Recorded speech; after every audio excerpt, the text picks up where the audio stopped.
Today we need to continue talking about railroads and finish up the material on the Italian and the German railroad systems. The material here is much less dense than what we had when we were discussing the British, the French, and the Belgian railways. Make sure that you read the material or the chapter in advance that covers this information. So for Italy, one of the major drivers at the time that the rails were being put together was that the industrial development on the Piedmont needed a port on the Mediterranean. So the Piedmont is really up in here, and this is where a lot of industrial development was occurring in Italy. Genoa, down here on the Mediterranean coast, was the best port. But the Apennine Mountains were a problem. So it required engineering works, and in particular tunnels, that were necessary to solve this problem. In the southern parts of Italy, the rail system was very fractured. There was a small system here in Tuscany.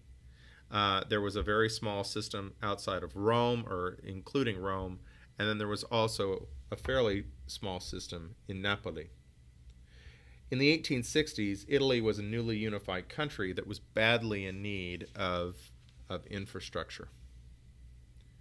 The German situation was a little bit different, and I recognize that this isn't a map of all of Germany, but the railroad development differed in Germany a little bit.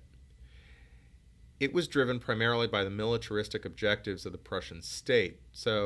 And today what we see is that there still are the realities of the Cold War that are evident there.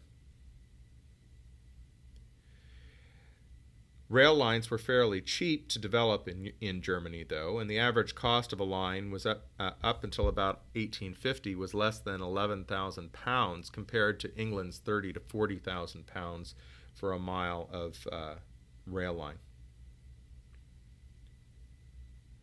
Another characteristic of European rail systems, especially modern rail systems in Europe, is the prevalence of high-speed passenger trains.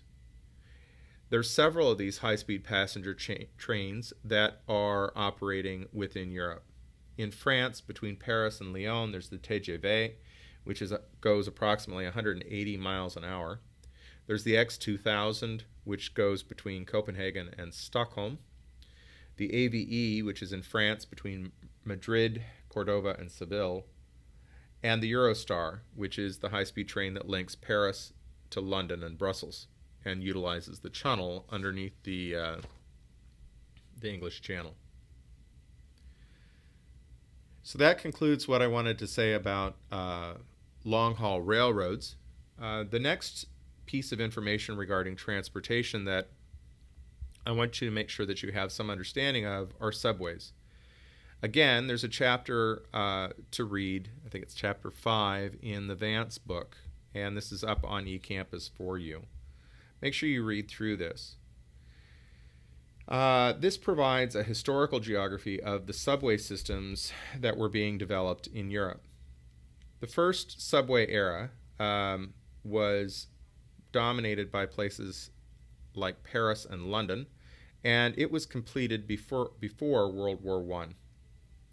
The urban railways overall, though, were not big money makers, and there were several reasons for this. First of all, the land was very expensive in inner cities, and secondly, the trains were lightly used outside of rush hours. The third was that horse-drawn vehicles on roads made money and competed for funding with the subways. So there were multiple types of transportation in these areas. In 1891, the Central London Railway was chartered, and its route went from Shepherd's Bush, which was at the northwest outskirts of the city, across London via Holland Park, Bayswater Road, Marble Arch, Oxford Street, High Holborn, and Cheapside to the Bank. So it started here. It's the red line on the London Metro. So it went from Shepherd's Bush here and all the way across down here to Bank. It was the main east-west traffic artery of the city. Now, in comparison to the subway that was being developed at that time, in 1889 there were about 6 million passengers that were being transported between Bayswater and the city on 239 omnibuses, or horse-drawn conveyances. The development of the subway itself was done by tunneling under the city, which occurred without a major hitch, and there was the need for an electrical system. Brits were skeptical of electric power and preferred steam, but financial interests in the end prevailed. The American company GE was the contractor for the electrical system for the initial subway in the UK. GE had built the most powerful electric locomotives at the time for the Baltimore and Ohio's tunnel under Baltimore. In 1900, there was a decision to adopt a uniform fare. So everywhere that you traveled along this rail line cost 2 pence. The line itself opened to success in 1900 with about 5 3/4 mile. The 5 3/4 mile line was completely underground except at its westernmost end. It initially used heavy electric locomotives, but the vibrations were transferred to the buildings on the surface, and people who were living above really didn't like that. So they shifted to multiple unit traction, so each car provided traction instead of there being a single locomotive that pulled every car. Looking at the development of the subway in London, you see that it was really a combination of advances in both British civil engineering, primarily in tunneling technologies, and in American electrical engineering, primarily in the development of the traction systems that allowed for the subways to run. Within the first decade of the 20th century, most of the fundamental elements of the London transport of today were in place. However, they still needed to be integrated. The integration of the London Underground occurred primarily by Charles Tyson Yerkes, and he led a group of investors who were mostly Americans who bought some of the lines that had already been built. They bought the shallow district railway, about half of the Inner Circle line, and electrified it all. In 1902, Yerkes Group formed the Underground Electric Railways Company of London, and they built out many more lines and therefore created what we now consider to be the London Underground. Paris is a little different, as you might expect. So if you remember from the development of rail systems or long-haul rail systems in both the UK and Paris, they developed in different ways. The same is true of the subway systems in the two major capitals. So in Paris at the turn of the 20th century, the first when we think about Paris, we'd think that would be the first subway in France, and it turns out it wasn't. At the turn of the 20th century, the first subway in France was not in Paris, but in Marseille. There was a tramway that had to meet a port in Marseille, and the last 800 meters or so was underground due to a steep hill and narrow streets, and this was not electrified.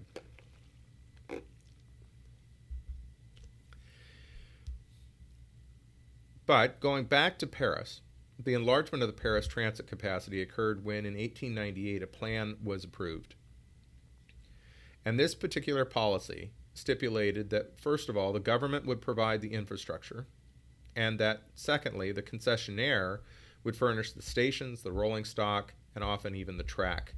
So the city paid for tunnels, viaducts, and platforms, but the concessionaires were paying for everything else. The law that ended up creating the Paris Metro was signed on March 30th of 1898. The Paris Metro was designed as an integrated system, and that law of 1898 stipulated the following. First, 6 lines were to be built. Second, the order in which the construction would occur was determined. Third, specific routes for each line were planned. Fourth, there was a gauge that was stipulated by law, and a gauge refers to the distance between the rails. And the last part of this was that there was a maximum sharpness of curves. So all of this was stipulated in that 1898 law. In the 1890s, the geographic conception of Paris's rapid transit was set so that there was a general east-west route and a north-south route that would intersect in the heart of the city. And then there was a circular peripheral route that surrounded those major east-west and north-south routes.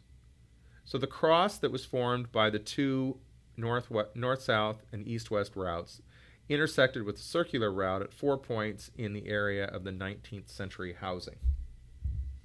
The first line was the east-west route that went from Port de Vincennes in the east to the Port Dauphine in the west. The second line was the circular line that went through the 19th century housing and industrial areas, and it was adjacent to the termini of the mainline railroad stations.